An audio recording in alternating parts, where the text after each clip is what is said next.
एक ओंकार श्री सतगुर प्रसाद। मेरी वाको बंदना परम न जाके कोई, ग्रहण त्याग न जासु में राग द्वेष न होए। सतगुर कृपा कीजिए, कृपा ते सुख होए। जय पर कृपा होत है, सुफल भय नर सोए। गुर की आबा देख के कमल जिवें खिड़ जाए।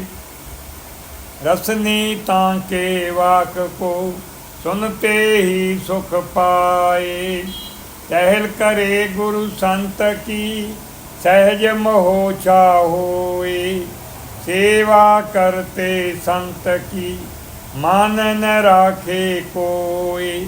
मान मुनीश्वर गल गए, मान सभी को खाए। जो जो आए शरण में सतगुर लय छुड़ाए। मोर मुकट गुर देव हैं सदा हमारे पास। जब के पै दयाल गुरु परम पै तब नास। गुर परमेश्वर ईश हैं गुरुदेवन के देव। चार पदार्थ लेत हैं जो जन कर हैं सेव। गुर बिन भगत न होत है, गुर बिन कर्म न कोई। गुर बिन ज्ञान अदोत न, गुर बिन ध्यान न होए। पयो सुतंतर बोध जै, सतगुर ताहि पछान। अनबै बई सुतंतरे, सतगुर ताहि वखान।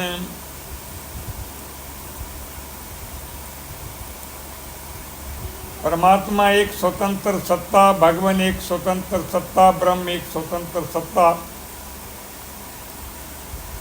सतगुरु कृपा से अपनी विचार ध्यान और तपस्या से जब उस स्वतंत्र सत्ता को जान लेता है, मनुष्य का जीवन ही स्वतंत्र हो जाता है, वो बंधनों से मुक्त हो जाता है। परमात्मा एक सनातन सत्ता, भगवान एक सनातन सत्ता, ब्रह्म एक सनातन सत्ता। सतगुरु कृपा से अपनी विचार ध्यान और तपस्या से जब उस सनातन सत्ता को जान लेता, मनुष्य का जीवन ही सनातन हो जाता है। परमात्मा एक अनुपम सत्ता, भगवान एक अनुपम सत्ता, ब्रह्म एक अनुपम सत्ता। सतगुरु कृपा से अपनी विचार ध्यान और तपस्या से जब उस अनुपम सत्ता को जान लेता, मनुष्य का जीवन ही अनुपम हो जाता है। परमात्मा एक महान सत्ता, भगवान एक महान सत्ता, ब्रह्म एक महान सत्ता। सतगुरु कृपा से अपनी विचार ध्यान और तपस्या से जब उस महान सत्ता को जान लेता, मनुष्य का जीवन ही महान हो जाता है। परमात्मा एक श्रेष्ठतम सत्ता, भगवान एक श्रेष्ठतम सत्ता, ब्रह्म एक श्रेष्ठतम सत्ता। सतगुरु कृपा से अपनी विचार ध्यान और तपस्या से जब उस श्रेष्ठतम सत्ता को जान लेता, मनुष्य का जीवन ही श्रेष्ठतम हो जाता है। कैसे भगवान का साक्षात दर्शन हो? जब तीव्र अनुराग, तीव्र वैराग्य, तीव्र प्रेम परमात्मा के प्रति मनुष्य के अंतर पैदा होता है। या दुख रूप जिसे जग पासत, ईश्वर लोर चाहे दर्शानी। संत संग प्रेम मिले हर, यत मान वैराग पशानी। आसर को तजता नर जावत, संपत में हित लाए परानी। दास गुलाब वैराग कहो ये, नाम तिसेवित रेक वखानी। स्थूल पदार्थ आस तजे अर, सूक्ष्म आस रहे मन माही। याहे वैराग वसे उर अंतर, नाम लखो इक इंदर ताही। लोक परलोक पदार्थ जेतक, लोरति से कछु राखत नाही। दास गोलाब वैराग कहो ये, नाम वशीकरण सुन याही। शेष पदार्थ आद जीते जग, अंत बरंच समेत बनासी। या समय और वैराग नहीं नर, जो कछु दिसत है सब नासी। दास गोलाब विवेक कहूँ अब, ताहि सुनो नर होत दासी। भगवान पाने के प्रति तीव्र अनुराग का पैदा होना, सतगुरु के सन्मुख जाकर दूसरा साधन विवेक का श्रवण करना। हाड माथे और नाड़ जो तुचारों सब जान, पांच पर कीर्ति पोम की आत्म रहत पशान। रेत रक्त और पित्त जो लाला और सवेद, पांच पर कीर्ति नीर की आत्म परे अशेद। क्षुदा पपासा आलसा नींद करांत पशान, पांच पर कीर्ति तेज की ईस संगे जान।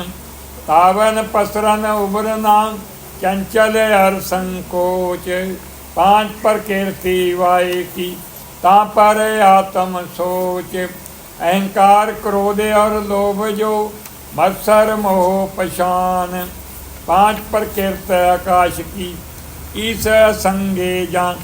विवेक देही का विवेक, परमात्मा हमारे अंदर जन जन के अंदर निराकार आत्मा के रूप में निवास करता है।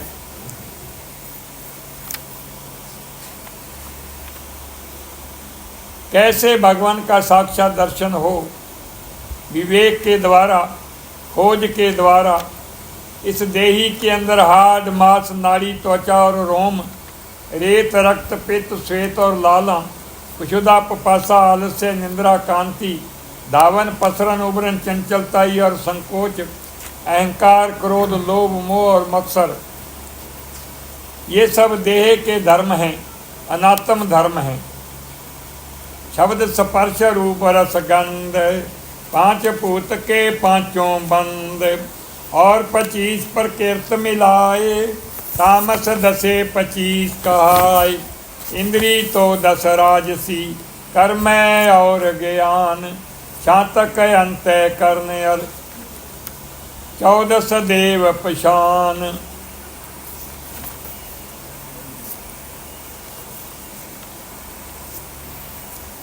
तमोगुण रजोगुण और सतोगुण से हमारा शरीर बना हुआ है, लेकिन ये आत्मा नहीं, आत्मा इनसे भिन्न है। तामस बुद्धि मूढ़ है, तवे समान पशान। शुद्ध स्वरूप नदी से ताहे अगोचर जान। तमोगुणी बुद्धि जैसे तवा है, तवे के समान सतगुरु गुलाब देव जी ने फरमाया। तवे के अंदर हम अपना स्वरूप देखना चाहें तो कुछ नहीं दिखाई देता। ठीक इसी प्रकार जब तक मनुष्य की तमोगुणी बुद्धि होती है, तब तक आत्म दर्शन नहीं हो सकता। दूसरी रजोगुणी बुद्धि घोर बुद्धि कही गई है, लेकिन तमोगुण से श्रेष्ठ है। शातक बुद्धि निर्मली निर्मल कांच समान, ताहे यथार्थ दीस है एक अनेक पशान। सतोगुणी शांति धीरज प्रेम प्यार अदरो, ये गुण जब धारण करता है, जीवन से विकार और अवगुण चले जाते हैं, लड़ाई झगड़े से दूर रहता है, इन गुणों को अपनाता है, बुद्धि निर्मल हो जाती है। और फिर लेकिन ये आत्मा नहीं, शेष निराकार आत्मा है। जननी खावे नाजते, ये 3 गुणों का शरीर घट के कारण 3 हैं। चक्कर मृत कुमार, घड़ा मिट्टी घट का उपादान कारण है। उपादान का अर्थ है मिट्टी, घट में से पैदा, घट मृतिका में से पैदा होता है, और कलाल घट का निमित्त कारण है। अगर कलाल न हो तो बर्तन नहीं बनता। चक्कर घट का समवाय कारण है, चक्कर नहीं तो घट नहीं बनता। तैसे ही तमोगुण बुद्धि का उपादान, तमोगुण देही का उपादान कारण, रजोगुण देही का निमित्त कारण, सतोगुण देही का समवाय कारण।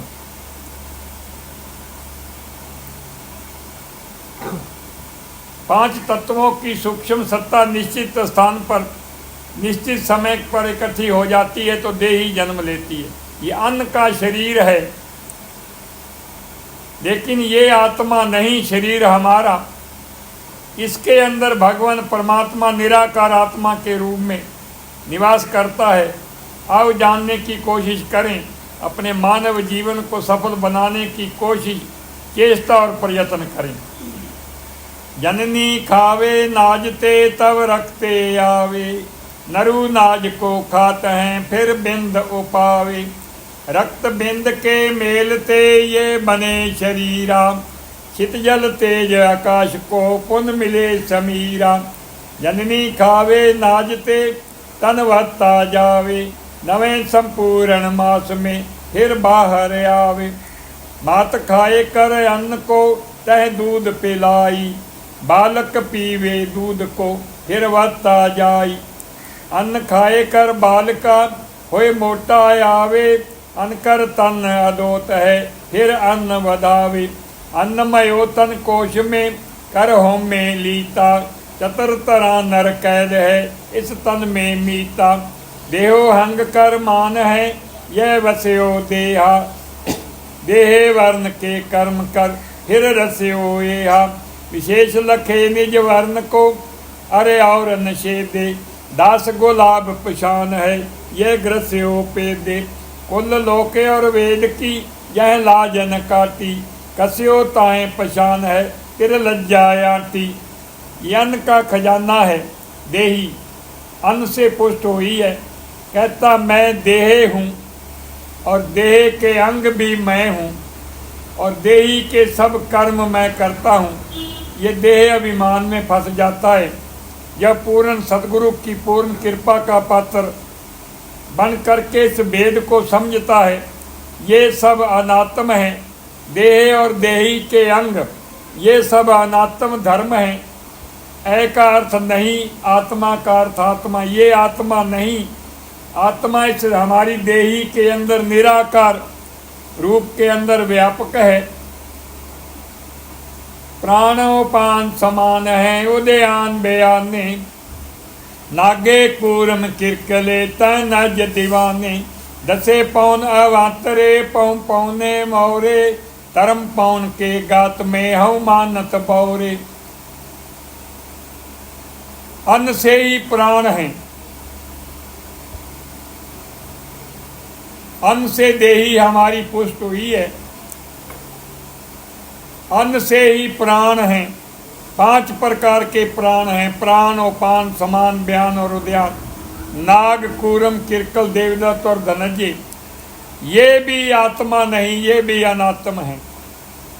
आत्मा हमारी देही के अंदर निराकार आत्मा के रूप के अंदर व्यापक है, जिसकी सत्ता से देही के सब अंग काम करते हैं। जैसे कहते मेरा नाक, मेरा कान,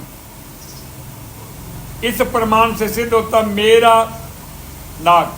इसका मतलब मैं कोई और हूँ, नाक से अलग हूँ।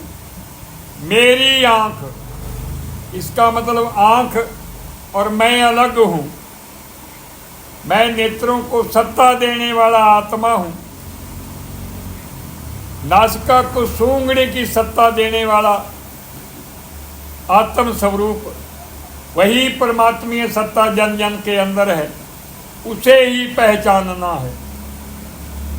कर्मे इंद्री 5 है मन खस्ते गाँव, प्राणों से ही मन है। मन कैसे कार्य करता है, कैसे व्यवहारिक कार्यों में उलझ करके रह जाते हैं। 5 कर्म इंद्रियां हैं हमारी, मन और अहंकार इनके साथ मिलता है। संसार और संसारिक कार्यों में लिप्त होकर जन्म से लेकर जीवन के आखिरी क्षणों तक ये संसार के कार्य ही करते करते पता नहीं बचपन कब चला जाता है, जवानी कब आ जाती है, पता नहीं जवानी कब चली जाती है, अधेड़ उम्र आ जाती, पता नहीं अधेड़ कब चली जाती है, बुढ़ापा आ जाता है।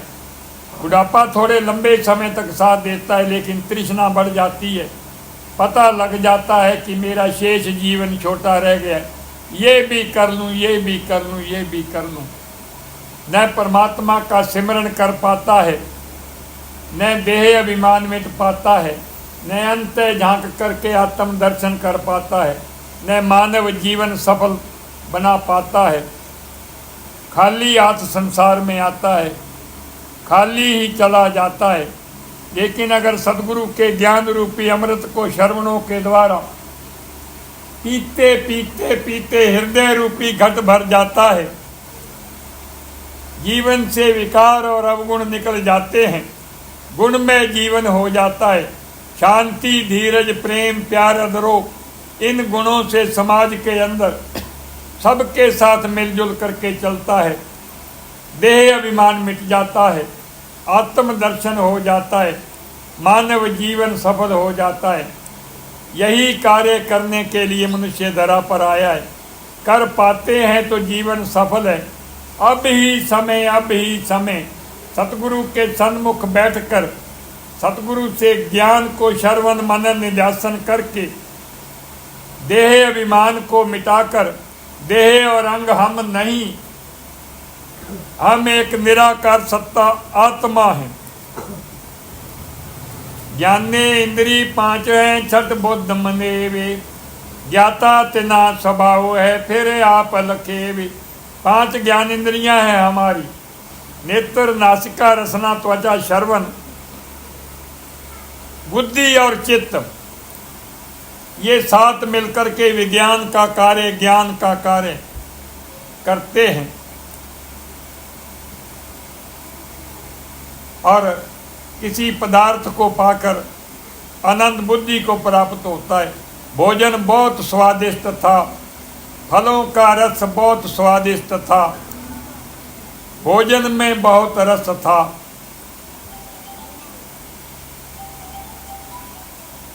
ये बुद्धि को आनंद होता है, कहता मुझे आनंद की प्राप्ति आई। मैं देखता हूँ, मैं सुनता हूँ, मैं खाता हूँ, मैं पीता हूँ, मैं उठता हूँ, मैंने जन्म लिया है। मेरे हाड़, मेरा मांस, मेरी नाड़ियाँ, मेरे त्वचा, मेरे रोम, मेरी कर्म इंद्रियाँ, हर बात में मैं जोड़ लेता है। देह अभिमान में फंस जाता है। नख शिखा पर्यंत एक जीव वस्तु है। गोपद तुल्य कियो भवसागर। गो कहते हैं इंद्रियों को, अंगों को गो कहते हैं। ये अंगों का समूह सिर के बालों से लेकर पैरों के नखूनों तक, ये सब अंग ही अंग हैं। अंगों का समूह है एक, जिसे हम शरीर कहते हैं, देही कहते हैं। इसमें ये सब जड़ है, केवल आत्मा चेतन है। उसी की सत्ता से ही ये जीवन भर हमारा शरीर काम करता है, वही हमारा वास्तविक स्वरूप है। जब देह अभिमान मिट जाता है, मैं कुछ भी नहीं हूँ, कुछ नहीं, निर्माण होकर सतगुरु के सन्मुख बैठता है,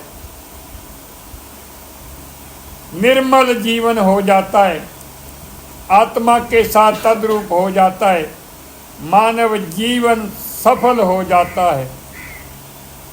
पांचों कोश अनात्मा सन बुद्धि गाते, बुद्ध से परे ये जितने भी अंग सिर के बालों से लेकर पैरों के नखूनों तक, ये सब अंगों का समूह है। ये सब आत्मा नहीं, अनात्म धर्म है।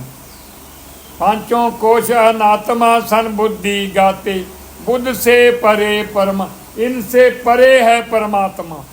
आओ फिर सद्गुरु कृपा से जान लें, देह अभिमान मिट जाता है। निसंकल्प होकर के जब अंत ध्यान जान करके देखता है, आत्मा के अपने आप को करीब पाता है। पांचों कोशन आत्मा सन बुद्धि गाते, बुद्ध से परे परमात्मा है जात अजाते। मयो नंदे कोश में पहुँच वेद की होए, आगे काढ़े संत जन कर विवेक तन खोए। इससे आगे सतगुरु जन देह अभिमान ध्यान के द्वारा मिटा देते हैं। इस वेद को श्रवण करता है, मनन करता है, निध्यासन करता है। जीवन मोख विदेह पयो जब, आप प्रत्यक्ष दसो देश जाने। तौहीद की मैं प्यालों से नहीं कानों से पिलाई जाती है। सतगुरु के ज्ञान रूपी अमृत को जब श्रवणों के द्वारा पीते पीते पीते हृदय रूपी घट भर जाता है। तौहीद की मैं प्यालों से नहीं कानों से पिलाई जाती है। मुर्शिद की ज़बान मुबारक से बन बन के वो ताज़ा आती है। इस मैं की मैं कौन सिफात करूं, आबे रवां या आबे हयात कहूं, यकरंगी दीद ही बाती है। ऐसी दृष्टि हो जाती है, मैं तू का भेद मिट जाता है, परस्पर जीवों का भेद मिट जाता है।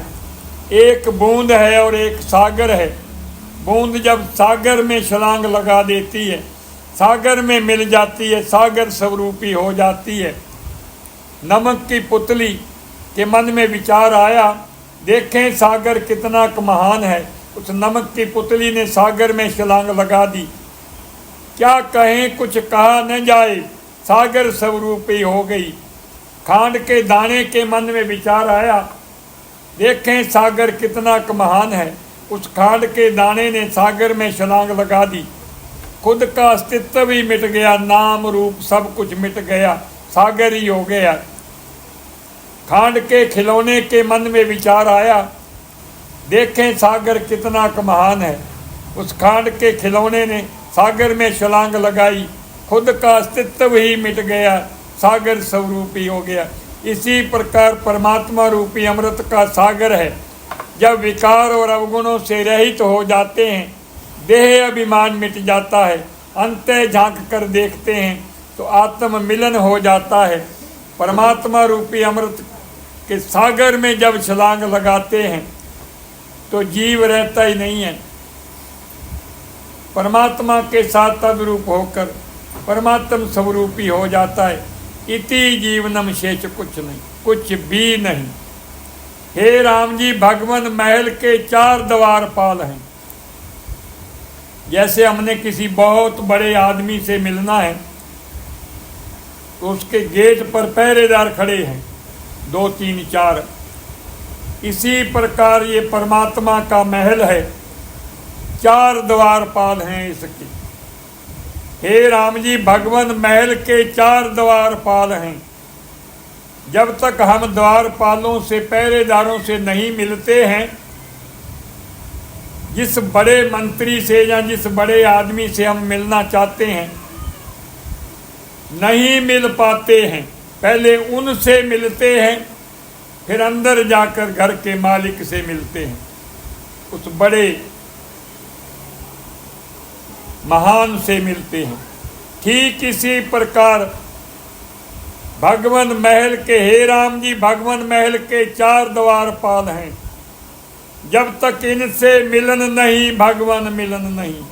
पहला तो सुसम, जब तक मन के संकल्प और विकल्प को नहीं रोकते, संसार और संसारिक पदार्थों से कुछ क्षणों के लिए मन को नहीं रोकते हैं, सतगुरु के सन्मुख नहीं बैठते हैं, ज्ञान को श्रवण मनन निध्यासन नहीं करते हैं, भगवान मिलन नहीं, मानव जीवन सफल नहीं।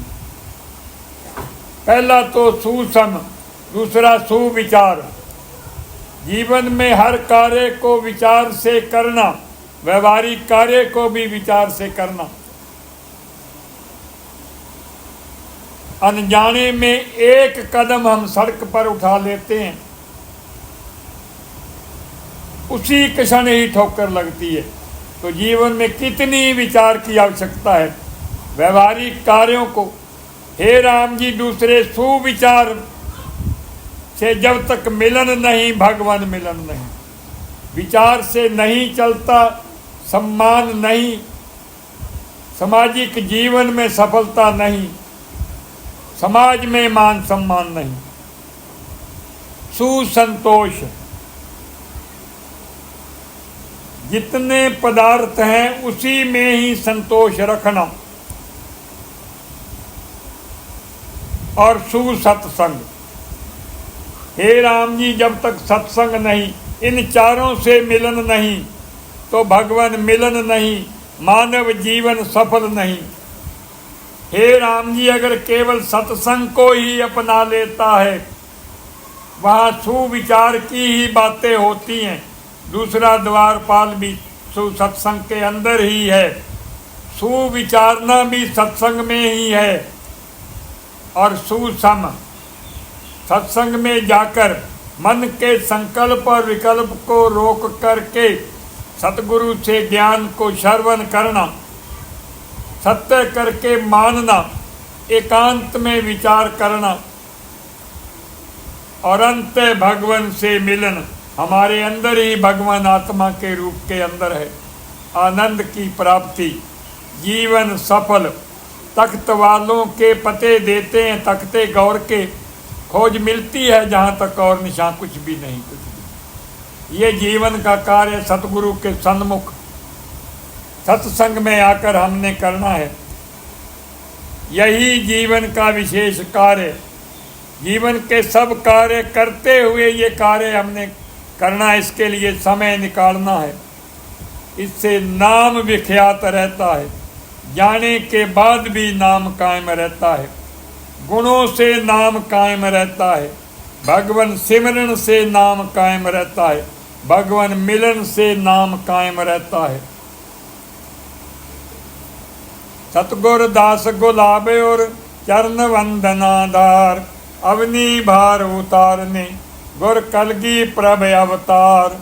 सरगुण मूरत तार के चट्ठे नगर पंजाब, लक्ष्मी सहित बराज है सतगुर दास गुलाब।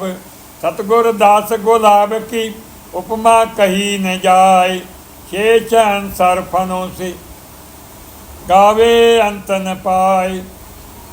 अब्बा दास गुलाब गुर सूरज कोट समान, गुर पग तले पशान सब सर्वे आद जहान। चाख तो ले आई बेर पीलनी के खाए तूने, बिदर का अलूना साग प्रेम ही मोखायो है। पीपा रविदास तारे सद ना कसाई यारे, वैसवा ते अजामल फंदक तरायो है। तन्ना जट सैन नाई नाम देव कर्मा बाई, कुब्बरी उचारी कुब्बरी उबारी गज ग्रह से छुड़ायो है। पर्ण में गुलाब पू परिजे है न जात रूप, केवल प्रेम देखता पर तायो है। कर्मा बाई एक राजस्थान में हुई है।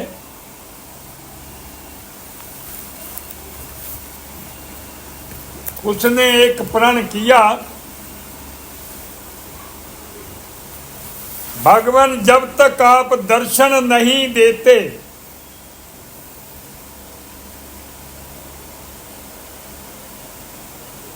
जब तक प्रकट नहीं होते,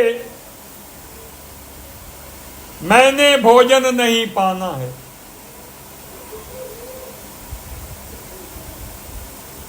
उसने खिचड़ी तैयार की। खिचड़ कहते हैं राजस्थानी भाषा में, हम खिचड़ी कहते हैं। सब कुछ चावलों में डाल देना, सब दाल सब्जियां उसे खिचड़ी।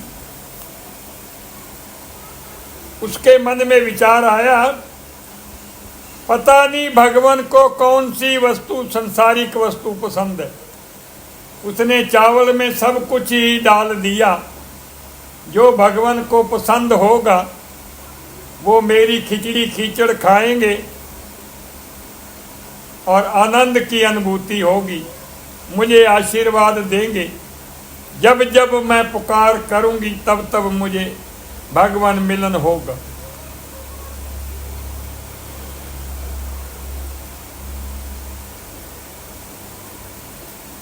उसने खींचड़ तैयार करके रख लिया। भगवान भोग लगाओ, भगवान भोग लगाओ, भगवान भोग लगाओ, भगवान भोग लगाओ। भगवान ने भोग नहीं लगाया। भगवान भोग लगाओ। जब तक आप भोग नहीं लगाएंगे तब तक मैं खीचड़ नहीं खाऊंगी, खिचड़ी नहीं, मैं भी भूखी मर जाऊंगी।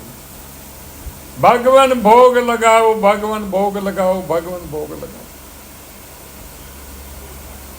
विचार करते करते, तपस्या में बैठे बैठे मन का संकल्प और विकल्प मिट गया है।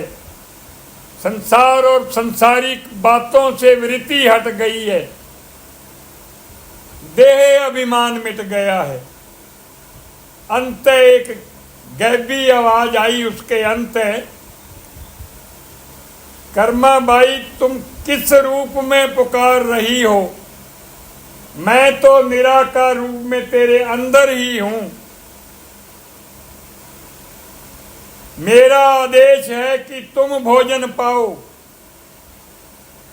वो भोजन मेरे तक ही पहुंच रहा है। तुम्हारा एक रोम रोम, एक अंग अंग भी मेरे से भिन्न नहीं है। कर्मा बाई ने जन जन तक पैगाम पहुंचा दिया। भगवान खिचड़ पर पसंद हैं, खिचड़ी पर पसंद हैं, खिचड़ी उन्हें पसंद है। खिचड़ी का भोजन बनाइए। दृढ़ निश्चय और संकल्प भगवान के प्रति रखिए। हमारे अंदर ही निराकार रूप में भगवान है। वो प्रगट होकर के भोजन का भोग लगाएंगे और जन जन पर प्रसन्न हो जाएंगे। जन जन जब सर को झुकाएगा उसी क्षण ही अपने आप को भगवान के करीब पाएगा। मीरा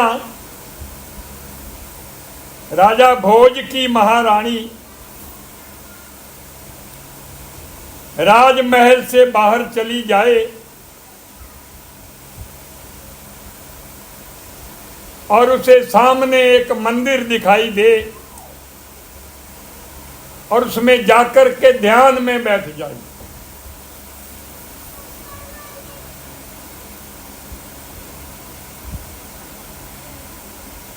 जब तक मन करे तब तक बैठी रहे।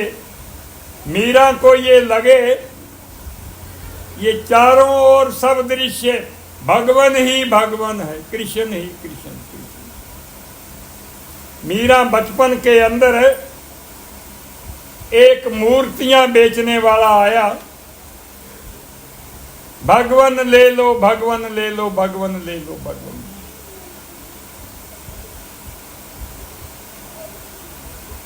कोई गणेश की मूर्ति, कोई ब्रह्मा की, कोई विष्णु की, कोई श्री रामचंद्र जी की, कोई कृष्ण जी की।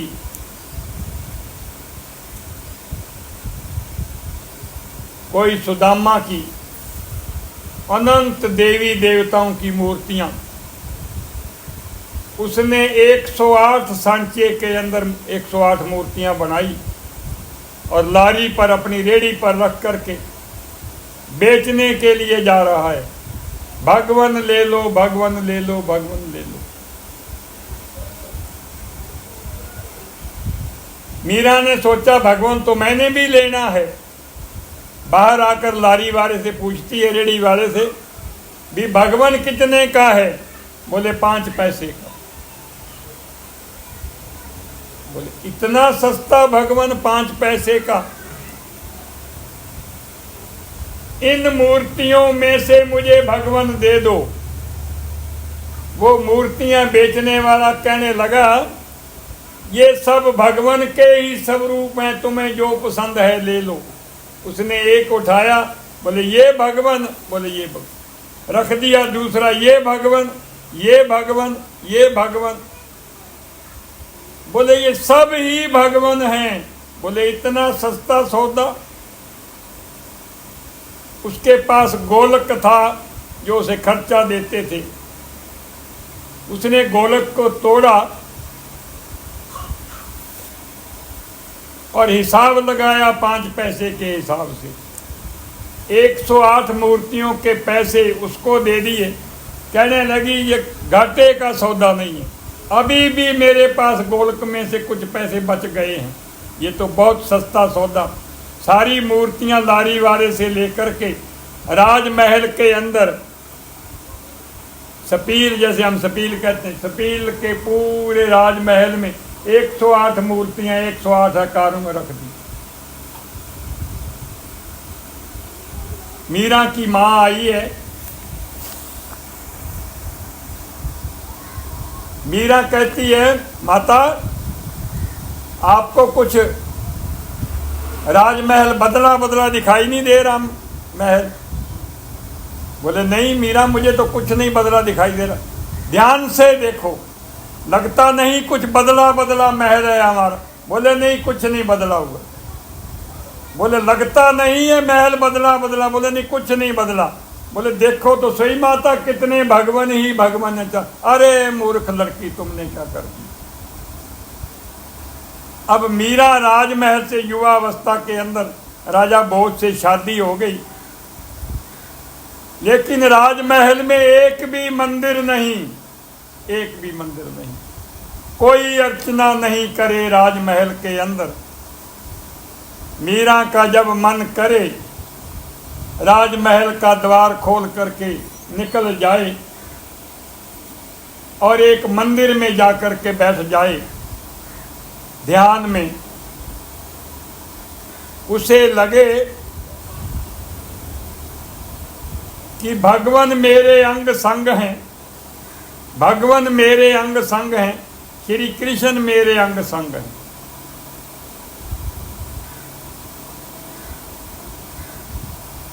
और वो कह रहे हैं मीरा तुम हमारे से भिन्न नहीं, हम तुम्हारे से भिन्न नहीं।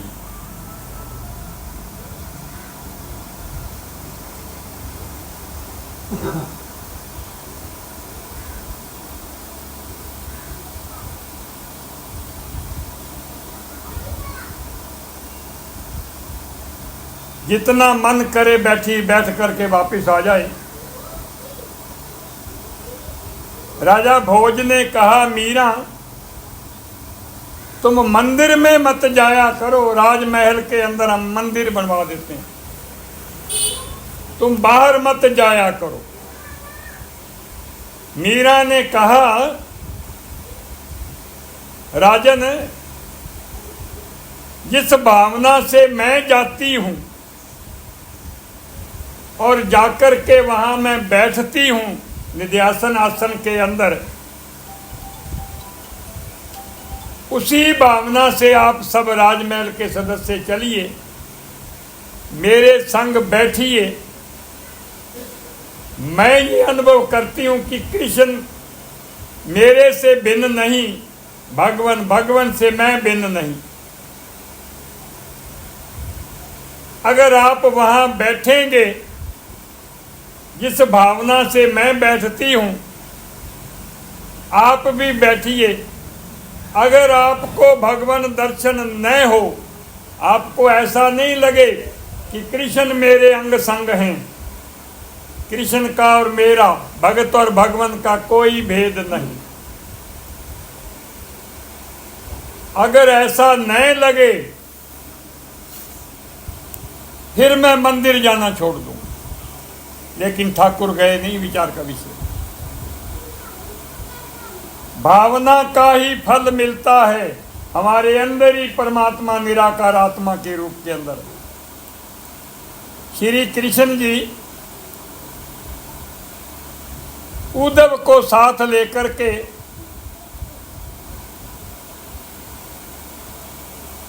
संदीपन ऋषि के आश्रम में चले गए, दुर्वासा ऋषि के। जाकर के नमन किया, बैठ गए। श्री कृष्ण जी कहने लगे गुरुदेव हमने जाना है ऋषिवर। बोले नहीं तुम रुक जाओ, सतगुरु जो कहे सो कर, रुक जाओ कृष्ण, तुमने नहीं जाना है। श्री कृष्ण कहने लगे भगवान उदो को जाने की इजाजत दीजिए गुरुदेव ऋषिवर। राधे सब सहेलियों के साथ इंतजार कर रही है। भगवान अब आएंगे, अब भगवान आएंगे, भगवान से हमारा मिलन होगा। अब भगवान आएंगे, भगवान से मिलन होगा। इंतजार करते करते करते राधे थक गई है, निध्यासन आसन पर बैठ गई है। उसे लगा राधे तुम किस कृष्ण की इंतजार कर रही हो? वो भगवान तो तुम्हारे से भिन्न न थे, न हैं, न होंगे। श्याम तन। अंत आवाज आई, राधे तुम्हारा तन भी श्याम, मन भी श्याम, रोम रोम श्याम। श्याम तन श्याम मन, श्याम है हमारो जन। श्याम श्याम श्याम हमें श्यामी को नाम। हर क्षण ही मैं भगवान के संग और भगवान मेरे संग, कोई भेद है ही नहीं। श्याम जति श्याम सती, श्याम है हमारो पति। श्याम श्याम श्याम हमें श्यामी को नाम। उद्धव आए हैं। उद्धव ने, राधे को लगा कि मैं भगवान के साथ तद्रूप हो गई। सब सहेलियों को, सब गोपियों को कहा निध्यासन आसन पर बैठ जाओ। मन के संकल्प और विकल्प को रोक लो। ये देह अभिमान की भावना त्याग दो और अंत अनुभव करो। भगवान हमारे संग, मैं भगवान के संग। भगवान का और मेरा कोई भेद नहीं, एक रोम रोम भी हमारा भगवान से भिन्न नहीं।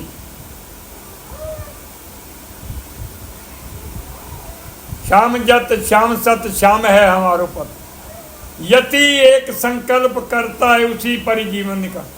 आओ फिर भगवान मिलन के प्रति क्यों न एक संकल्प ले लें जत का। जब तक भगवान मिलन नहीं, तब तक मेरे जीवन में कुछ भी नहीं।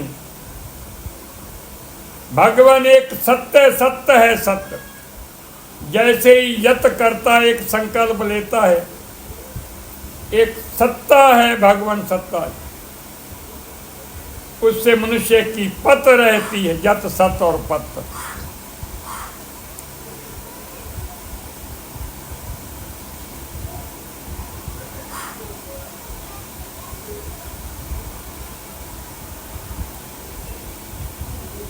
उद्धव आए हैं, सब गोपियां बैठी ऐसा अनुभव कर रहे हैं। भगवान का हमारा कोई अंतर नहीं। निराकार रूप में भगवान हमारे अंदर ही कृष्ण आत्मा के रूप के अंदर निवास कर रहे हैं और हमारा भेद मिट गया है। एक दिव्य आनंद की संकल्प के बिना अनुभव कर रहे हैं। उद्धव आए हैं। उद्धव कहने लगे, राधे राधे राधे, श्री कृष्ण जी कुछ दिनों के बाद आएंगे। उन्होंने मुझे भेजा है। श्री कृष्ण उद्धव मित्र भी हैं और शिष्य भी हैं। राधे ने ध्यान ही नहीं दिया। उद्धव तुम किस कृष्ण की बात करते हो? आज तक हम साकार रूप में कृष्ण भगवान को, कृष्ण रूप में हमने एक निराकार भगवान को, निराकार कृष्ण को ऐसे जान लिया जो हमारे रोम रोम से भिन्न ही नहीं है। कहते हैं उद्धव ने हाथ जोड़ दिए राधा और गोपियों के आगे। भाई आपका जो निश्चय है, आपकी जो भावना है, आपकी जो तपस्या है, आपकी जो विचार है, जैसे निसंकल्प होकर भगवान से आप जुड़ गए हैं,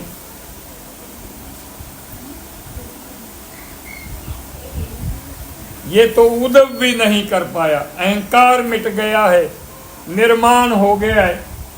उद्धव भी निराकार भगवान के साथ तद्रूप हो गया।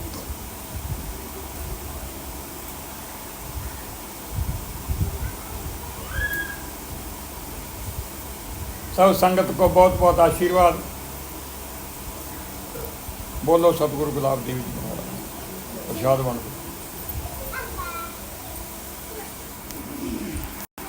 हमारे रूप के अंदर हैं हम, लेकिन हमारी बाह्य दृष्टि संसारिक आकार रूपी सृष्टि, हर जीव को हम देखते देखते साकार वस्तुओं को देखने की दृष्टि हो गई।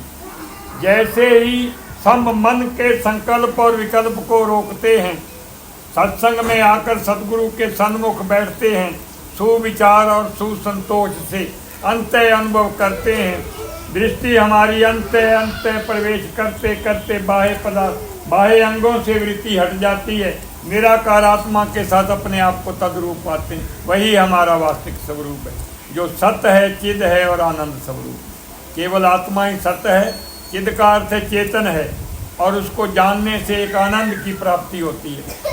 वो क्या सत्ता है? जिसकी सत्ता से हमारे देही के सब अंग कार्य करते हैं। पूरे विश्व के जन जन के सब अंग, 84 लाख योनियाँ, एक योनि में अनंत जातियाँ, एक जाति में अनंत जीव, सारी सृष्टि का जिसकी सत्ता से सब कार्य चलता है, वो वास्तविक स्वरूप आत्मा है। उससे अगर जुड़ जाते हैं, एक से अनंत सत्ताएं आ जाती हैं। हर कार्य में सफलता, हर कार्य के प्रति निर्णय लेने की समर्था आ जाती है। जब कोई तो इंसाफ के लिए जाता है पास हाकिम के, मेरा इंसाफ करने को ये दिले सरकार काफी, अपना ही फैसला हम खुद करते हैं, तो धीरे धीरे दिव्य जीवन हो जाता है। हर कार्य में सफलता, आनंद और मान सम्मान। जब फैसला करवाने के लिए दूसरे की सलाह लेने जाते हैं, फिर दूसरी बार, फिर तीसरी बार सलाह कर, क्या पता उल्टी सलाह देता है या सीधी सलाह देता।